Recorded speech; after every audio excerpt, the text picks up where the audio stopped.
जय हिंद।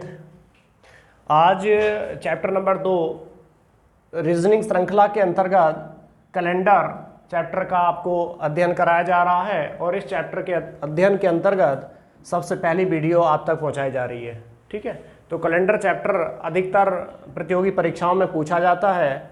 इसके भी लगभग 1 या 2 प्रश्न संभवतः विभिन्न प्रतियोगी परीक्षाओं में जो विगत वर्षों में परीक्षाएं आयोजित हुई हैं उनमें देखे जाते हैं। तो संभावना है कि आने वाली परीक्षाओं में जैसे कि अधीनस्थ सेवा चयन आयोग, मल्टीटास्किंग परीक्षा, एसएससी सीजीएल, एसएससी सीएचएसएल या फिर और अन्य प्रतियोगी परीक्षाएं, दिल्ली पुलिस, है ना, आदि परीक्षाओं में ये प्रश्न पूछे जाते हैं। तो इसके लिए आपको सबसे पहले अपना बेसिक कॉन्सेप्ट क्लियर करना जरूरी है कैलेंडर से संबंधित, और उसके बाद उसके प्रश्नों को समझना जरूरी है। वापस वही चीज़ है, आप नोट्स बनाएंगे, सवाल लिखेंगे और हल करेंगे और एक एक सवाल की प्रैक्टिस करते चलेंगे।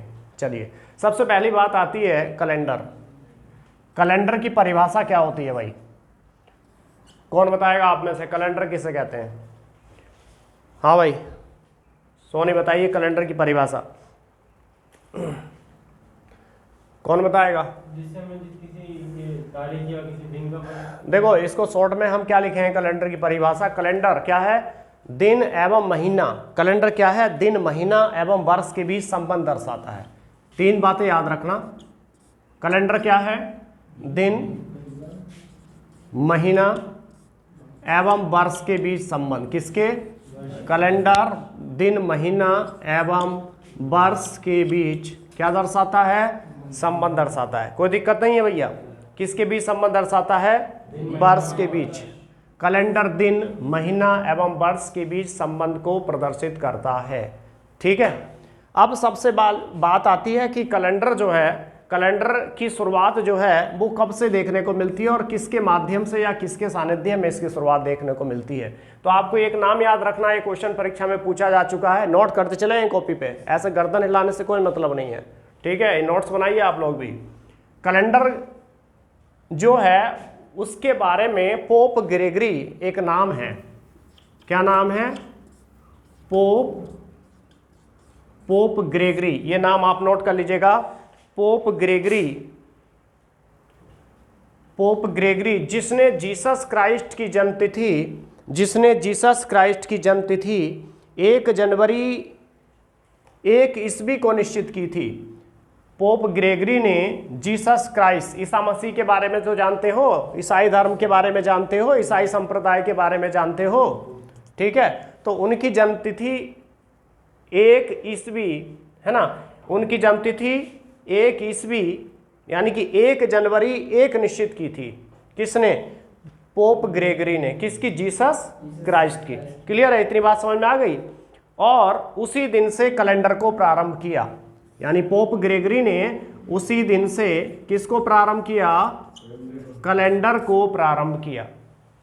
कैलेंडर को प्रारंभ किया। नोट्स बनाते चलेंगे भैया साफ साफ। कैलेंडर को क्या किया? प्रारंभ किया। तो नाम आएगा कैलेंडर की शुरुआत कहां से देखने को मिलती है? पोप ग्रेगरी के द्वारा। ठीक है, इन्होंने बताया कि 365 दिन, इन्होंने वर्ष को 365 दिन, कितने दिनों में? 365 दिन। और बताओ कितने घंटे? 365 दिन, 6 घंटे नहीं पूरा, 365 दिन 5 घंटे 48 मिनट 47.5 सेकेंड। कितना ध्यान रहेगा? 365 दिन 5 घंटे 48 मिनट 47.5 सेकेंड। ठीक है, इन्होंने इसकी अवधि कितनी बताई? बताओ। 365 दिन 5 घंटे 48 मिनट। कोई दिक्कत नहीं है। 48 मिनट और 47.5 सेकेंड, 47.5 सेकेंड इन्होंने बताया। इसी को हम क्या कह दिया? इसी को हम क्या कह दिया? 1 सौर वर्ष। 1 सौर वर्ष, इसकी परिभाषा अगर आपसे पूछ ली जाए तो क्या बताओगे? 1 सौर वर्ष की परिभाषा क्या होती है? यानी कि जब पृथ्वी सूर्य का एक चक्कर, है ना, या पृथ्वी जितने समय में सूर्य का एक चक्कर पूरा करती है उस समय को 1 सौर वर्ष के नाम से जाना जाता है, या उस समय को क्या कहते हैं? एक सौर वर्ष कहते हैं। और वो समय अवधि कितनी है, ये 365 दिन 5 घंटे 48 मिनट 47 सेकंड। आपको याद होगा यहीं से ये तो 365 दिन एक सामान्य वर्ष हो जाएगा, और यहीं से 5 घंटे 48 मिनट 47 सेकंड वाला जो समय है ये ही आगे चल के 4 साल के बाद एक दिन का निर्माण कर देता है। किसका निर्माण कर देता है, एक दिन। एक दिन बराबर कितने घंटे बोलो, एक दिन बराबर कितने घंटे, 24 घंटे। यहां तक कोई दिक्कत नहीं है। सौर वर्ष की परिभाषा वापस देखिए, पृथ्वी के द्वारा सूर्य का एक चक्कर पूर्ण करने में जितना समय लगता है उस समय अवधि को सौर वर्ष कहते हैं, और उसकी समय अवधि ये है। ठीक है, ध्यान रहेगा। तो ये हो गया आपका क्या, सौर वर्ष, है ना। और 365 दिन की अवधि को हमने क्या मान लिया, वर्ष मान लिया। ठीक है, अब आपके प्रश्न आ रहा होगा दिमाग में कि एक सवाल यहां सर ये बनता है कि वर्ष तो ये हो गया, फिर लीप वर्ष क्या होता है। दूसरा पॉइंट यहां पर कॉन्सेप्ट सीखना है आपको कि लीप वर्ष किसे कहते हैं। तो कौन बताएगा भाई लीप वर्ष किसे कहते हैं। लीप वर्ष, लीप वर्ष है ना, LEAP, leap year. Leap year क्या होता है, 4 साल में एक बार आता है, उसको आप क्या कहते हैं, लीप ईयर। ये तो सामान्य सी परिभाषा हो गई, लेकिन इसकी परिभाषा ये हो गई कि एक साधारण वर्ष में अगर हम देखें, एक साधारण वर्ष में कितने दिन हो गए, एक साधारण वर्ष में कितने दिन हो गए, 365 दिन, है ना। लेकिन जो लीप वर्ष होता है उसमें दिनों की संख्या कितनी हो जाती है, 366 दिन। वो दिन कहाँ से आ जाते हैं, हर एक साल में जब 5 घंटा 48 मिनट, है ना, अभी लिखा था मैंने 5 घंटा 48 मिनट कितना 47.5 सेकेंड, जब ये आप इसको 4 से मल्टीप्लाई करोगे तो मोटा मोटा 23 घंटे पार कर जाएगा। 23 घंटे कुछ 24 घंटे से थोड़ा कम रहेगा, लेकिन इसको क्या मान लिया जाता है, 24 घंटे मान लिया जाता है। और ये 24 घंटे से एक दिन का निर्माण हो जाता है, और ये दिन जो है हर चौथे वर्ष में फरवरी माह में जोड़ दिया जाता है। सामान्यतः आप देखेंगे कि फरवरी माह में दिन कितने होते हैं, how many days are in February month, तो कितने होते हैं 328। लेकिन लीप ईयर में देखेंगे तो कितने होते हैं, 29 दिन। There are 29 days are in किस में, इन फरवरी, है ना। तो उसको हमने क्या कह दिया, लीप ईयर कह दिया भाई, कोई दिक्कत नहीं। तो अगर हम यहां से ये देखें कि एक सामान्य वर्ष में कितने सप्ताह होते हैं, अच्छा एक सामान्य वर्ष में कितने सप्ताह होते हैं भाई, तो 365 को सप्ताह निकालना है तो क्या करोगे, 7 से भाग करोगे, चूंकि 7 दिनों के बाद क्या होता है, दिन रिपीट होता है। तो 7 पंजे 35 और 6 में से 5 गए 1, 7 दूनी 14, कितना बचा 1, है ना। तो 52 सप्ताह हो गए। कितने सप्ताह हो गए, सामान्य वर्ष में 52 सप्ताह, और एक दिन आपका शेष बचेगा। ठीक है, ये एक दिन जो शेष बचेगा इसको हम कैलेंडर की भाषा में दिनों के अनुसार अगर हम निकालेंगे तो उसको हम विषम दिन कहेंगे। क्या कहेंगे, विषम दिन। इसको हम क्या कहेंगे, विषम दिन कहेंगे। मतलब इसको हम ओड डेज कहते हैं। क्या कहते हैं, ओड डेज। वहीं पर आप 366 दिन में जब आप देखोगे, 366 दिन में जब आप देखोगे और हम इसको 7 से डिवाइड करेंगे तो 7 5 जा 35 और रिमाइंडर इज 1, देन अगेन 7 2 जा 14 और रिमाइंडर इज 2। हमने देखा कि there are 52 weeks are found in year but 2 days are left, है ना। 2 डेज क्या हो गए, इसमें रिमाइंडर है, 2 डे रिमेनिंग है, तो ये 2 दिन जो है इसमें विषम दिन रहेंगे। यहां से हमें एक बात और समझ में आ गई कि जो लीप ईयर होता है उस लीप ईयर में, इस लीप ईयर को हिंदी में अधिवर्ष भी कहते हैं। क्या कहते हैं, दिख रहा नहीं दिख रहा, क्या कहते हैं, अधिवर्ष। इस अधिवर्ष में आप देखेंगे कि 52 सप्ताह होते हैं और 2 विषम दिन होते हैं। कितने सप्ताह होते हैं, 52 सप्ताह होते हैं और 2 क्या होते हैं, विषम दिन। क्लियर हो गया। तो इसकी परिभाषा क्या हुई, प्रत्येक वह वर्ष, है ना, जिसको 4 से विभाजित करें, है ना, प्रत्येक वह वर्ष जिसको 4 से विभाजित करें और वो पूर्णतः विभाजित हो जाए, कुछ रिमाइंडर ना बचे, कुछ शेषफल ना बचे, उसको हम क्या कहते हैं? उसको हम क्या कहते हैं? साधारण वर्ष। क्या कहते हैं? वो सॉरी लीप ईयर, उसको हम क्या कहते हैं? Leap year. लेकिन जिसमें रिमाइंडर बचे, है ना, जिसमें रिमाइंडर बचे उसको हम क्या कहते हैं? साधारण वर्ष। क्या कहते हैं? साधारण वर्ष। यानी 4 से आप जो भी वर्ष दिया होगा, शताब्दी वर्ष नहीं होना चाहिए, जो भी वर्ष सामान्य वर्ष दिया होगा उसमें अगर 4 से विभाजित करेंगे और उसमें रिमाइंडर बचेगा तो वो क्या हो जाएगा? साधारण वर्ष। जिसमें रिमाइंडर नहीं बचेगा वो क्या हो जाएगा? लीप वर्ष। इतनी बात समझ में आ गई। वहीं पर अगर आप साधारण वर्षों को देखेंगे तो शताब्दी वर्षों को देखेंगे तो शताब्दी वर्ष, जैसे मैंने लिया एक वर्ष ले लिया 1800, कौन सा ले लिया? 1800। इस 1800 को आपको 4 से विभाजित नहीं करना, इसको 400 से विभाजित करना। कितनों से? 400 से। तो शताब्दी वर्ष को 400 से विभाजित करने पर, है ना, तो कितना हो गया बताओ? 4 चौक 16, है ना, तो कितना बच गया? 200 साल। तो ये तो कंप्लीट डिविजिबल नहीं है, कंप्लीट डिवाइडेड नहीं है, तो ये आपका रिमाइंडर, वो ये आपका अधिवर्ष या लीप वर्ष नहीं है ना। लेकिन वैसे अगर आप इसे करके देखेंगे 1800 को 4 से, तो 4 चौक 4 पंजे 20, तो ऐसे तो ये हो गया। ऐसे तो आप कंफ्यूज हो जाओगे कि कौन सा वर्ष लीप वर्ष है, कौन सा साधारण वर्ष है। सर ने बताया था, आप ध्यान रखिएगा, सामान्य वर्षों में अगर आप 4 से विभाजित करेंगे और कुछ भी रिमाइंडर नहीं बचेगा तो लीप ईयर होगा। लेकिन वहीं पर शताब्दी वर्ष में, इकाई धाई शताब्दी सेंचुरी ईयर्स है, इसमें आपको 400 से भाग करके देखना पड़ेगा। 400 से भाग करके अगर कुछ भी शेष नहीं बचेगा तो वो क्या होगा? Leap years. उसको हम क्या कहेंगे? अधिवर्ष कहेंगे। कोई दिक्कत नहीं भाई, सबको समझ में आ गया? तो शताब्दी लीप वर्ष जो है वो 4 वर्ष पर आता है। यानी लीप वर्ष कितने साल के बाद आता है? 4 साल के बाद। प्रत्येक 4 साल के बाद क्या आता है? लीप वर्ष। ध्यान रहेगा इतना। आगे चलें तो हमने क्या समझिया? हाँ जी 21 सेंचुरी चल रही है जी, 2001 से और ये 2100 तक जी 100 साल हो गए। हाँ, लीप वर्ष वो निकालेंगे आगे। कैसे निकालना लीप वर्ष निकालना सीखेंगे अभी, है ना। अभी लीप वर्ष निकालना सीखेंगे, सीक्वेंस बाय सीक्वेंस चीज़ों को समझते चल रहे हैं, जैसे जैसे 1 to Z आती जा रही है। अभी तो हम आपको 100 वर्षों में लीप ईयर निकालना सिखाएंगे, फिर 200 में, फिर 300 में, फिर 400 में, फिर पूरी अलग अलग करके। अभी सभी लोग देख रहे हैं तो क्यों ना हम बेसिक ही सारी चीज़ें कराते चलें। तो समझ में आ गया ना। शताब्दी लीप वर्ष में 400 से विभाजित करेंगे, ये बात ध्यान रखिएगा, और शेषफल कुछ नहीं बचना चाहिए। और सामान्य वर्षों में आप 4 से विभाजित करेंगे, उसमें शेषफल कुछ नहीं बचना चाहिए, तो वो क्या हो जाएगा? लीप वर्ष हो जाएगा। क्लियर हो गया भैया? आगे आगे देखते हैं एक दिनों का चक्र।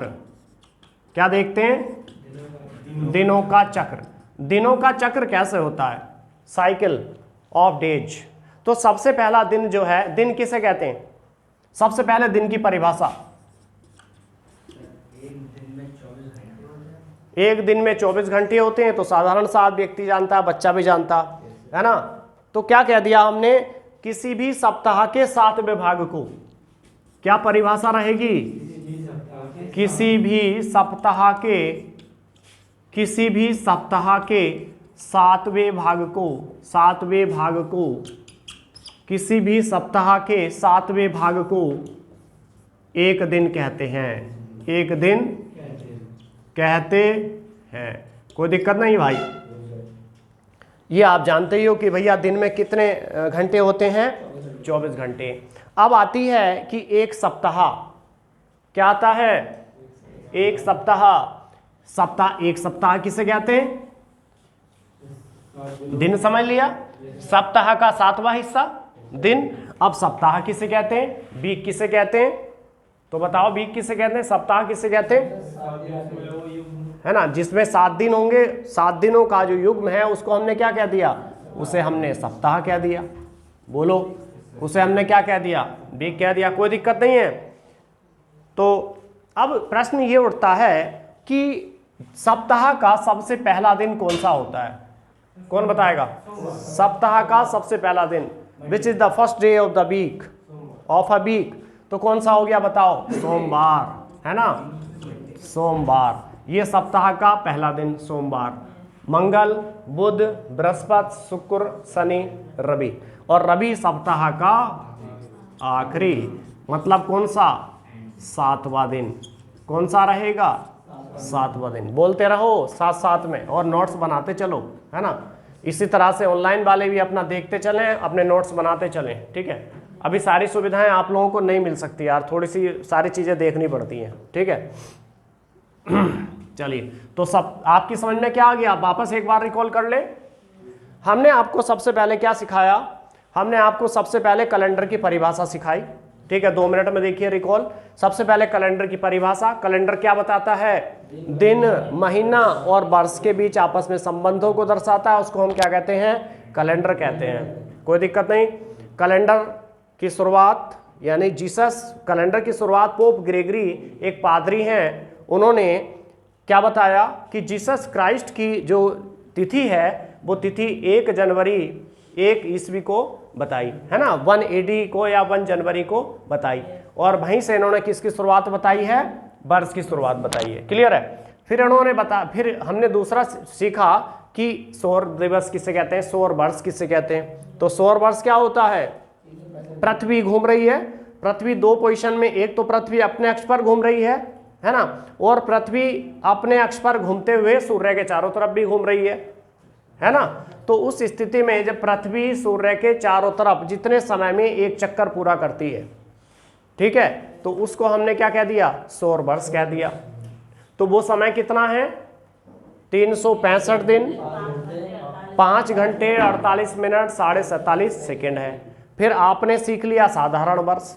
तो साधारण वर्ष में दिनों की संख्या 365 होती है, और 365 में चूंकि सप्ताह निकालने होते हैं तो 7 से भाग करते हैं, चूंकि 7 दिन के बाद दिन क्या होता है? रिपीट होता है, ठीक है। चक्र है ना दिनों का। सबसे पहला दिन सोमवार आता है, फिर आपके 7वां दिन कौन सा आ जाता है?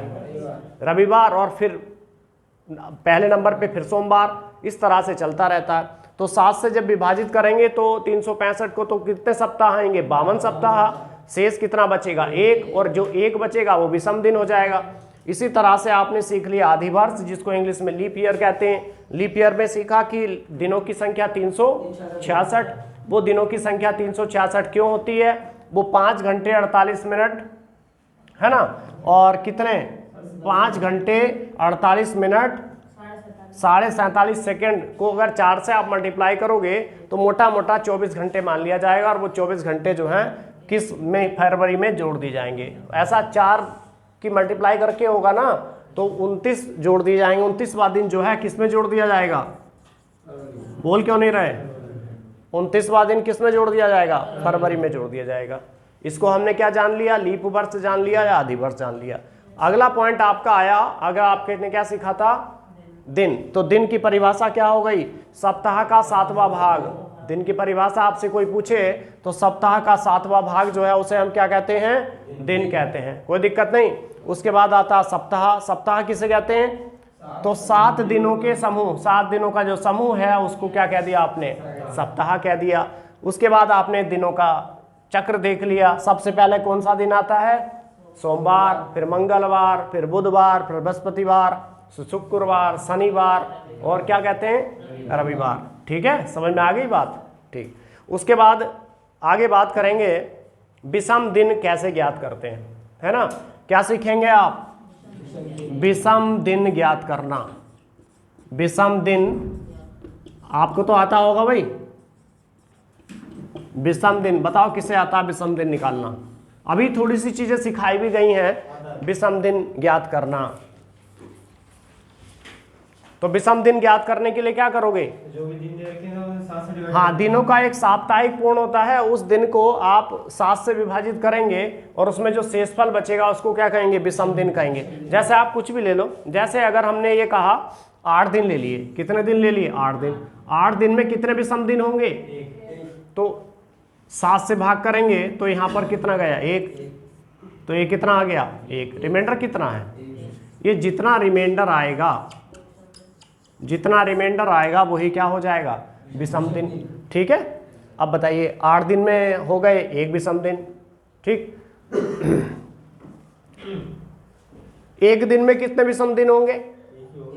एक दिन में एक विषम दिन, 2 दिन में 2 विषम दिन, 3 दिन में 3 विषम दिन, 4 दिन में 4 विषम दिन, 5 दिन में 5 विषम दिन, 6 दिन में 6 विषम दिन, 7 दिन में 0 विषम दिन। क्योंकि 7वें दिन क्या हो गया, दिन आपका क्या हो गया, रिपीट हो जाएगा, सप्ताह 7 दिन पूरे होते ही। उसके बाद 8 दिन में कितने विषम दिन, 9 दिन में, 15 दिन में, 15 दिन में कितने विषम दिन, यही हो, ठीक से पढ़ते रहो।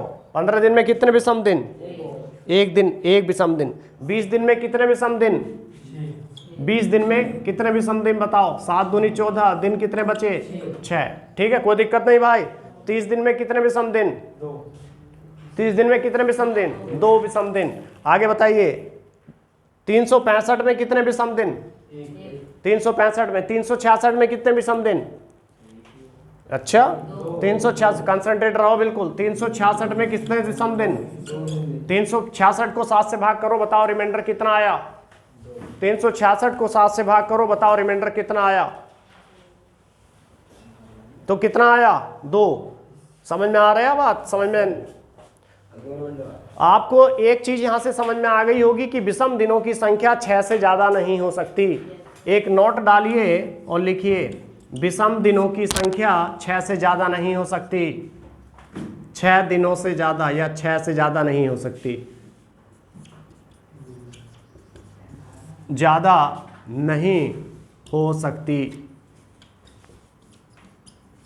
हो गया भाई, नोट हो गया। विषम दिनों की संख्या 6 से ज्यादा नहीं हो सकती।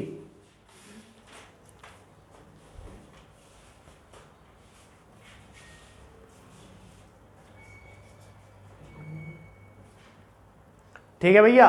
अब पहला दिन सोमवार क्यों, पहला दिन सोमवार क्यों, क्योंकि हमने आपको एक नाम बताया है, पोप ग्रेगरी।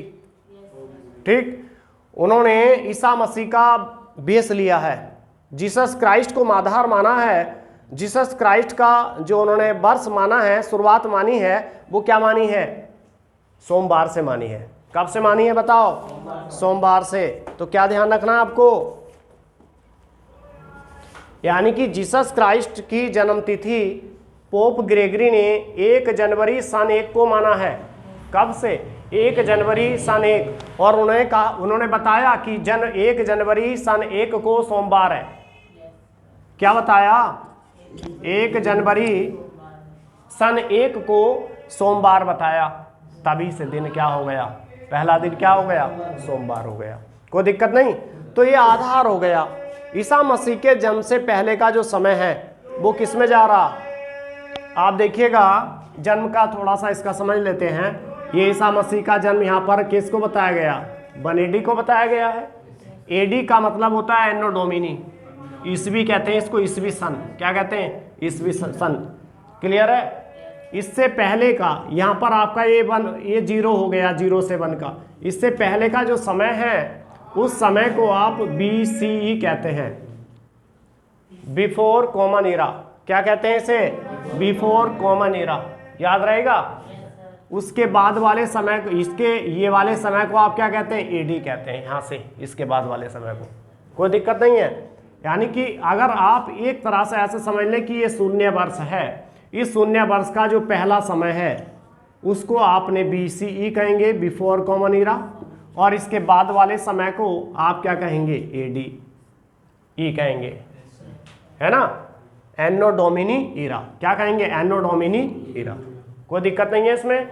आपको हम बताते चलें, ऐतिहासिक की जो इतिहास की घटनाएं हैं, उन ऐतिहासिक घटनाओं में शून्य से पहले, जैसे आपने पढ़ेंगे कि जो आपकी सिंधु घाटी सभ्यता का जन्म है वो 2350 BC के आसपास माना जाता है ना। सिंधु घाटी सभ्यता जो दिखाई दी है वो 2350 BC के आसपास दिखाई दी है। इसी तरह से आर्यों का जो आगमन हुआ है भारत में वो 1500 BC के आसपास देखने को मिलता है। तो ये शून्य से आप पीछे जा रहे हैं, माइनस में जा रहे हैं ये वर्ष, ठीक है। और यहाँ पर जब आ जाएंगे तो फिर प्लस में चलते चले जाएंगे, है ना। आपके भारतीय इतिहास की विभिन्न घटनाएं हैं, उनको हम क्रमबद्ध रूप से आगे किसी और समय पर समझ लेंगे। तो ये आपने क्या सीख लिया, विषम दिनों की अवधारणा सीख ली, विषम दिनों का प्रयोग करना सीख लिया। समझ में आ गया भाई इतना। तो सबसे पहला दिन कौन सा हो गया? ठीक है, सोमवार। क्यों? सबसे पहला दिन जीसस क्राइस्ट का जन्मदिन सोमवार को है ना, तो इसलिए सबसे पहला दिन कौन सा हो गया? सोमवार हो गया। कोई दिक्कत नहीं भाई? ठीक है। अब देखिए आगे बहुत इंपॉर्टेंट चीज है, उसको समझ लीजिए। विषम दिन निकालने आ गए सबको? विषम दिनों का इस चैप्टर में इंपॉर्टेंट रोल है, उसको आप देखिए।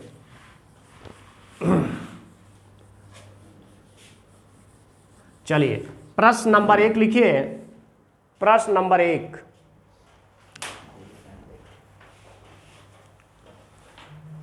एक सामान्य वर्ष में विषम दिनों की संख्या ज्ञात करें। एक सामान्य वर्ष में, एक सामान्य वर्ष में दिनों की संख्या ज्ञात करें। एक सामान्य वर्ष में दिनों की संख्या ज्ञात करें। एक सामान्य वर्ष में दिनों की संख्या, एक सामान्य, इसको सही कर लीजिएगा, एक सामान्य वर्ष में विषम दिनों की संख्या। किसकी? विषम दिनों की संख्या। कोई दिक्कत नहीं? दिख रहा? बताइए आप लोग, करिए। एक सामान्य वर्ष में आप नहीं बताओगे कितने विषम दिन? कैसे निकाला? कितने विषम दिन होते हैं? कितने दिन होते हैं एक साल में? सामान्य वर्ष में 365। क्या करेंगे भाई? 7 से क्यों करेंगे? है ना, चक्र आ जाता है। तो जब 7 से भाग करा तो रिमाइंडर कितना आया? 1। तो विषम दिन कितने हो गए? कोई दिक्कत नहीं है? ठीक है। तो एक साधारण वर्ष में विषम दिनों की संख्या कितनी हो गई? सप्ताह कितने हो गए? 52 सप्ताह हो गए और एक विषम दिन हो गया। ठीक। क्वेश्चन नंबर 2, प्रश्न नंबर 2 लिखिए। एक लीप वर्ष में, एक लीप वर्ष में विषम दिनों की संख्या ज्ञात करिए। एक लीप वर्ष में विषम दिनों की संख्या ज्ञात करिए।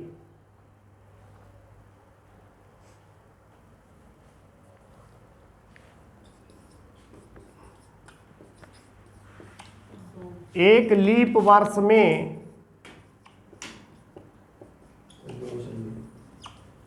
विषम दिनों की संख्या ज्ञात करना। विषम दिनों की संख्या ज्ञात करें।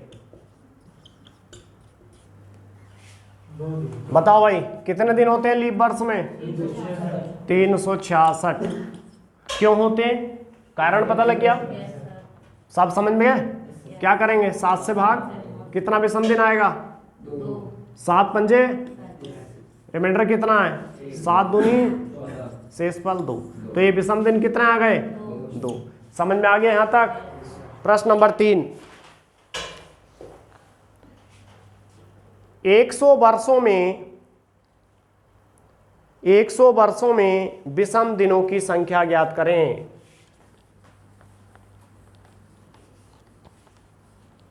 एक 100 वर्षों में विषम दिनों की संख्या ज्ञात करें। How many odd days are in 100 year? 100 वर्षों में, 100 वर्षों में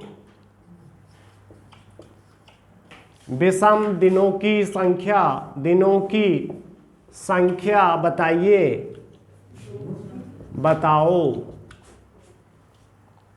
100 वर्षों में विषम दिनों की संख्या बताइए। 100 वर्षों में 2 नहीं आएगा, इसका आंसर गलत है। 100 वर्ष में विषम दिनों की संख्या ज्ञात करिए। 100 वर्षों में विषम दिनों की संख्या ज्ञात करिए। देखिए 100 वर्षों में विषम दिनों की संख्या, तो क्या करोगे? 100 को डिवाइड कर दो, कितना आया? 100 से 7 से विभाजित किया तुमने, तो कितना हो गया बताओ? 7 एकन 7, कितना बच गया? ये कितना हो गया? 7 चौक 28, 2, है ना। लेकिन आपको यहाँ बात ध्यान रखने की ये है भैया कि जो 100 वर्ष है, कौन सा वर्ष है? 100 वर्ष जो है वो शताब्दी वर्ष है। 1 2 3 4, 100 नंबर पे शताब्दी आ गई नहीं आ गई? ठीक है, और शताब्दी वर्ष को आप कितने से विभाजित करोगे? 400 से। कितनों से? हमने पहले ही बताया था, शताब्दी वर्ष में विषम दिनों की संख्या ज्ञात करने के लिए कितने से भाग करोगे?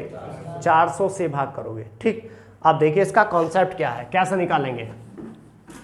आपको बिल्कुल शुरू से समझना है। 100 वर्षों में आपको क्या निकालने? विषम दिन निकालने। आप क्या करिए, इस 100 वर्षों में ये बताइए कि इसमें लीप वर्ष कितने होंगे।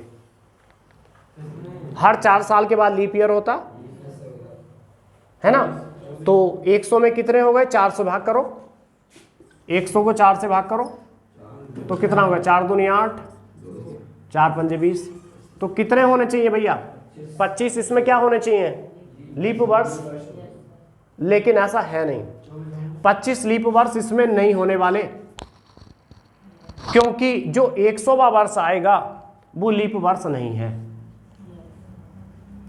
100वां जो वर्ष आएगा वो लीप वर्ष बनने दो, इससे कोई दिक्कत नहीं है। आपको क्या करना है? सेम ऐसे डाल देना है, इसमें कुछ नहीं करना। ठीक है, 100 वर्षों में लीप वर्ष कितने होने चाहिए? 25। लेकिन 25 इसके क्या है? नहीं है ना? क्यों नहीं है? चूंकि 100वां जो साल है, ध्यान से समझ लेना, 100वां जो साल आएगा वो लीप वर्ष नहीं है, इसलिए भैया इसमें कितने लीप वर्ष हो गए?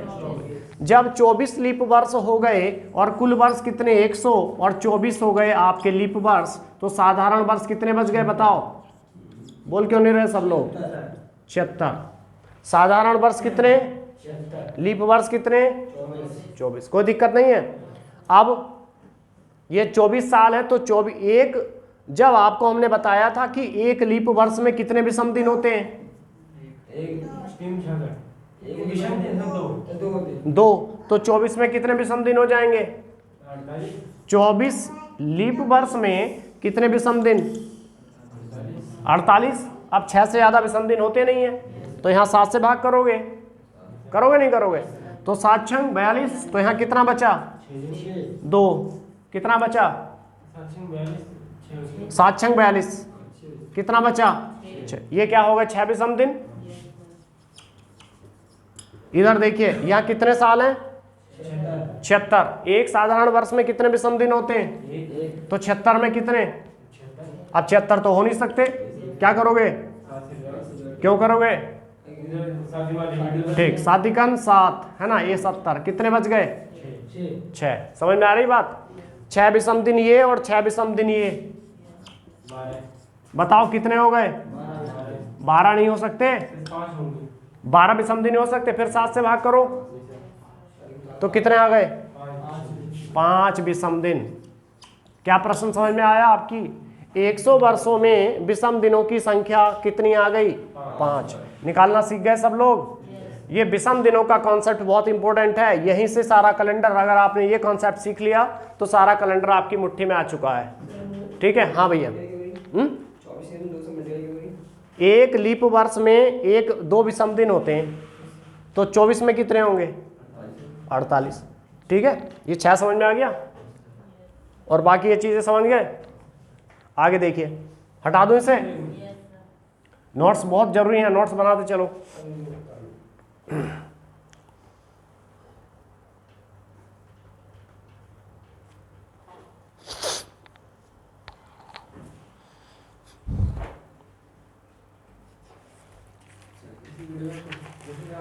अभी हाँ क्वेश्चन, ये बस ये क्वेश्चन चल रहे हैं आपके, आपको कुछ नहीं करना आज ये बस ये ऐसे ही बस लगा देना इसको। नहीं ये चलने दो ऐसे ही बस। हाँ तो कुछ नहीं, अभी 2-3 मिनट और 40 मिनट की कर देंगे इसे। ठीक है भैया, अगला क्वेश्चन देखिए, अगला क्वेश्चन नोट करिए। 200 वर्षों में विषम दिनों की संख्या ज्ञात कीजिए। कितने वर्षों में? 200 वर्षों में विषम दिनों की संख्या ज्ञात कीजिए। 200 वर्षों में विषम दिनों की संख्या ज्ञात कीजिए।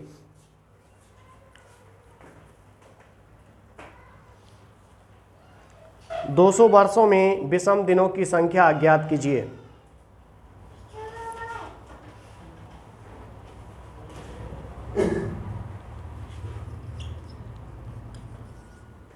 200 वर्षों में विषम दिनों की संख्या बताइए।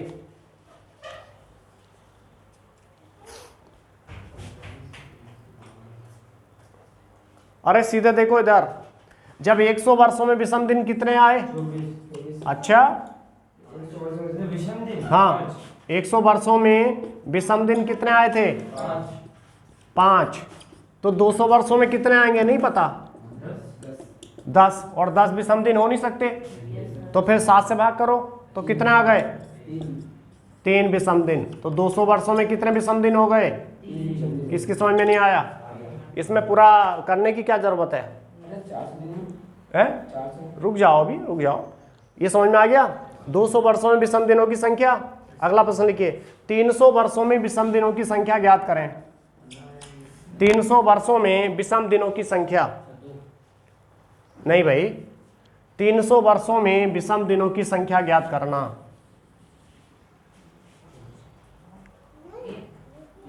एक है ना? कैसे आई? जब 100 वर्ष में 5 विषम दिन, तो 300 में कितने बताओ? अरे 300 में 15 नहीं हो जाएंगे, और 15 विषम दिन थोड़ा ना होते हैं। 6 का डेटा ध्यान है कि 6 से ज्यादा विषम दिन नहीं हो सकते, रिपीट हो जाएगा। तो कितना हो गया बताओ? तो 15 को आपने 7 से भाग करा तो कितने दिन बच गए? 1 विषम दिन। तो 300 वर्षों में कितने विषम दिन आ गए बताओ? 300 वर्षों में 1 विषम दिन। अगला क्वेश्चन लिखिए, 400 वर्षों में विषम दिन याद करें। कितने वर्षों में? 400 वर्षों में कितने विषम दिन? 400 वर्षों में कितने विषम दिन? 400 वर्षों में कितने विषम दिन आ गए भाई? सबका हो गया? 400 वर्षों में, हाँ भाई, योर आंसर इज रॉन्ग, क्योंकि आप लोगों का कॉन्सेप्ट ऐसा लग रहा है समझ में नहीं आ रहा। अभी मैंने बताया कि भैया 100, 200, 300, 400, 500, 600, 700, 800 ये शताब्दी वर्ष हैं। 100 में कितनी शताब्दी है? एक शताब्दी होगी 100 की। सेंचुरी नहीं कहते। 100 वर्ष के समय को क्या कहते हो? शताब्दी कहते हो नहीं कहते हो? 100 वर्षों के समय को शताब्दी, 15 दिनों के समय को पाक्ष, 7 दिनों के समय को सप्ताह, 24 घंटे के दिनों को क्या कहते हैं? दिन। बात समझ में आ रही है? और 30 दिन के समय को क्या कहते हैं? मास, महीना। 6 महीनों के समय को अर्धवार्षिक, है ना? और 1 वर्ष के समय को वार्षिक नहीं कहते। समझ में नहीं आया? ध्यान रखिए। तो 400 वर्षों में जो 400वां वर्ष आएगा वो लीप ईयर थोड़ा ही ना होगा, क्योंकि 400 को आप कितने से भाग करोगे? ये शताब्दी वर्ष है ना? तो यहां पर क्या होना चाहिए बताओ? 400 वर्षों में कितने विषम दिन होंगे? 400 में 400 को भाग करोगे तो ये भी क्या हो गया आपका? शताब्दी वर्ष हो गया, यानी ये भी अधिवर्ष हो गया। तो कितने हो गए विषम दिन? 0। कितने बताओ? 0। बात समझ में आ रही है? 0 विषम दिन। 400 वर्षों में विषम दिनों की संख्या कितनी आ गई भैया? 0। कॉन्सेप्ट समझ में आ गया? बहुत बढ़िया। थोड़ा सा और कुछ करा दें।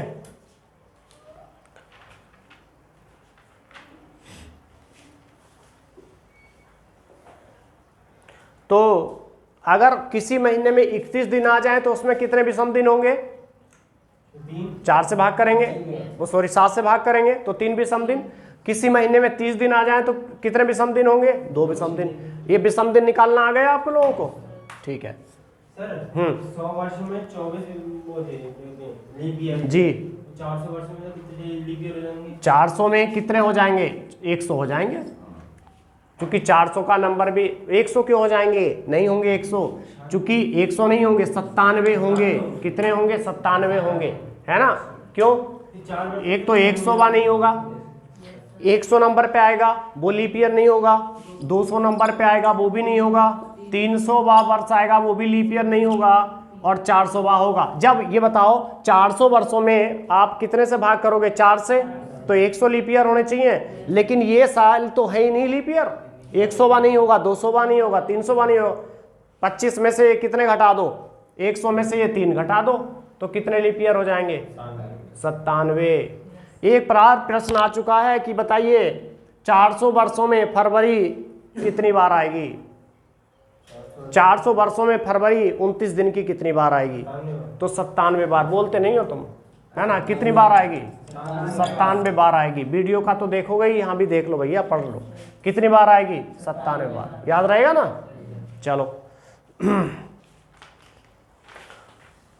कैलेंडर बहुत आसान है और कैलेंडर बहुत टिपिकल भी है। जिसकी समझ में आ गया और समझा दिया किसी ने तो आपकी कैलेंडर समझ में आ गया, नहीं तो कैलेंडर के सवाल आप नहीं बना पाओगे। ठीक है भैया। एक सवाल देखिए इसमें, यदि 11 तारीख को सोमवार है, यदि 11 तारीख को सोमवार है, ये सवाल हम लिख देते हैं बोर्ड पे। यदि 11 तारीख को सोमवार है, यदि 11 तारीख को सोमवार है तो उसी माह में 25 तारीख को कौन सा दिन होगा? बहुत आसान सा सवाल है। तो उसी माह में 25 तारीख को कौन सा दिन होगा? कौन सा दिन होगा? करो भाई।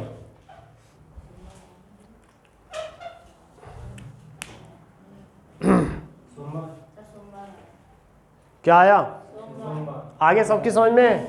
देख लेते हैं भाई। हटा दूं ये सवाल, यहां पे कर दूं। 11 तारीख को क्या है? 11 तारीख को सोमवार है, ठीक है। तो उसी माह की 25 तारीख को कौन सा दिन होगा? जब 11 को सोमवार है तो सोमवार अब 11 के बाद कब पड़ेगा भाई? 7 दिन जोड़ दो, 18 को सोमवार पड़ जाएगा। फिर कब पड़ेगा? 18 में फिर 7 जोड़ दो, कितना पड़ेगा? पूछा कौन सी तारीख को? 25 तारीख को। तो 25 तारीख को भी क्या पड़ेगा? सोमवार। कोई दिक्कत नहीं है।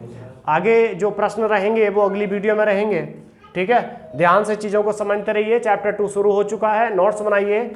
चैप्टर 2 कैलेंडर और कैलेंडर का पार्ट फर्स्ट, इसको देख लीजिएगा, नोट्स बना लीजिएगा। यहाँ से आज हमने बेसिक सारी चीज़ें आपको बता दी हैं, सारी तो नहीं, कुछ चीज़ें बताई हैं, बाकी आगे चीज़ें अगले वीडियो में आपको देखने को मिलेंगी, ठीक है। और मुहिम ध्यान रखिए, एक पौधा अपने जन्मदिन पर जरूर रोपिए। ये कहानी नहीं है, वास्तविकता में इसको धरातल पर उतारिए। अगर हर कोई व्यक्ति, बच्चा बूढ़ा, हर कोई बच्चा बूढ़ा सब कोई अगर अपने जन्मदिन पर एक पौधा रोपेगा तो हमारे देश में जो आपकी वन प्रतिशत रेट है, जो इस समय बड़ी घटी हुई है, जिसको आगे होना चाहिए, तो वो बढ़ जाएगी, ठीक है।